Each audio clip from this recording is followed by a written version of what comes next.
Welcome to Time of Death. This video is for informational purposes and in no way meant to glorify or condone violence. In today's video, we'll be discussing the murder of Bryant Tennell.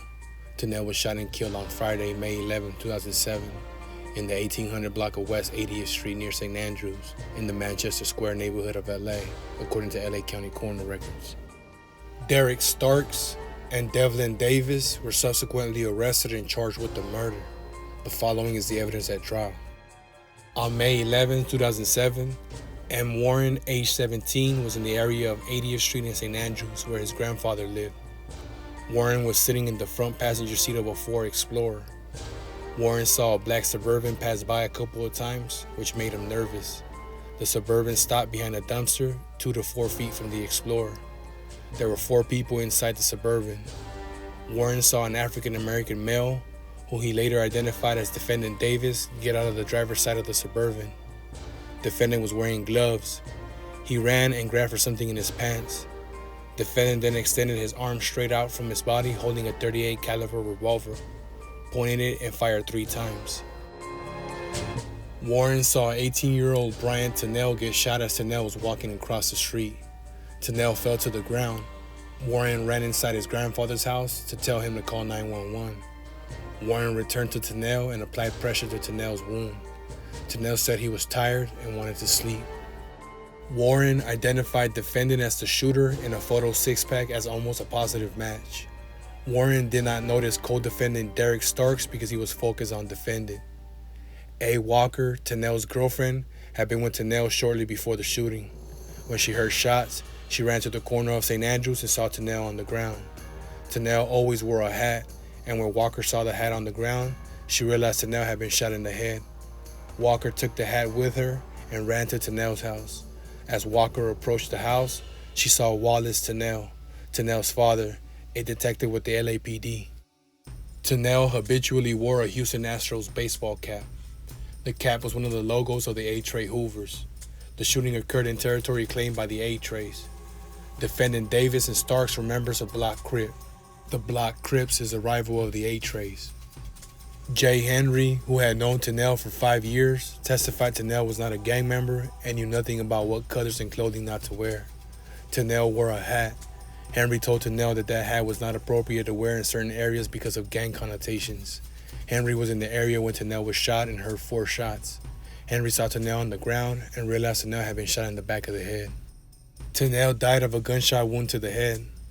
Ballistics tests revealed the bullet fragment removed from Tennell's head during the autopsy, and the bullet recovered from the crime scene had been fired from a weapon found in the possession of Leonard Langley. Leonard Langley's preliminary hearing testimony was read into evidence. On July 11, 2007, Langley was arrested for possession of a handgun. Langley did not want to speak with law enforcement because he was afraid for his safety if he was labeled a snitch. In a recorded interview, Langley told police that the gun he had been arrested with had a murder on it. Langley said he had gotten the gun a week before he was arrested from No Brains, a member of Blocc Crip. In a photo lineup, Langley identified co-defendant Derek Starks as No Brains. 4 days after the shooting, California Highway Patrol Officer Justin Barnhouse responded to a traffic accident at 11th and Harvard involving several vehicles. Barnhouse went into an alleyway where he saw a black Suburban with collision damage. He saw co-defendant Starks getting out of the driver's side of the car.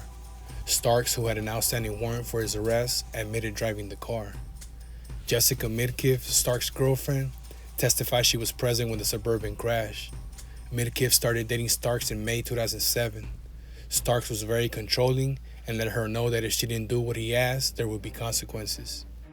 On May 10, 2007, Midkiff spent the night with co-defendant Starks at the Desert Inn, a motel on Western and Imperial.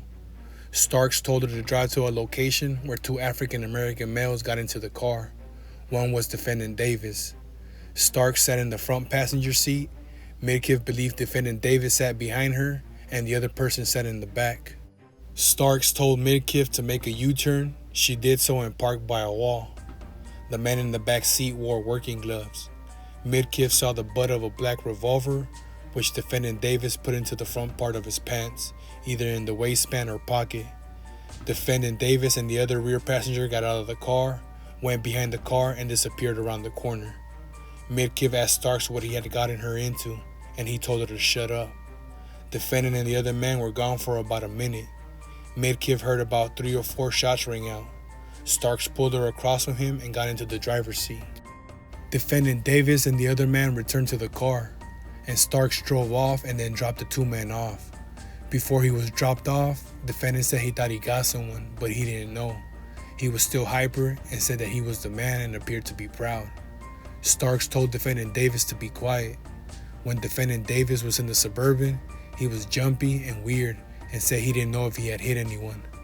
Between May and December 2007, Midkiff did not contact the police out of fear. After she was arrested, Midkiff identified defendant Davis and Starks in photo 6-packs.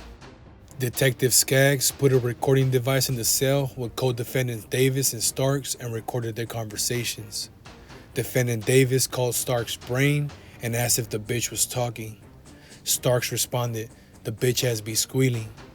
The individual the men referred to as the bitch was later identified as Jessica. Defendant Davis told Starks, "You gotta get to that bitch, homie. You gotta get to her. That's our way out, cuz."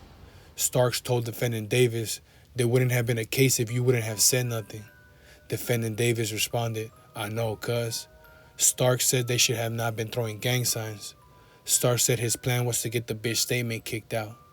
Defendant Davis said his plan was to say he was retarded and could not read, but the police know where I'm from and they saw my tattoos. Officer Daniel Leon testified as the prosecution's gang expert and opined through a hypothetical the shooting was for the benefit of Blocc, Crip, and the individual gang members by furthering the criminal activities of the gang. Following the trial, the jury found both defendants guilty of first-degree murder, including gun and gang allegations. The court sentenced Davis to life without the possibility of parole. The court sentenced Starks to life without the possibility of parole, plus a consecutive term of 34 years. Bryant Tennell was 18 years old at the time of death.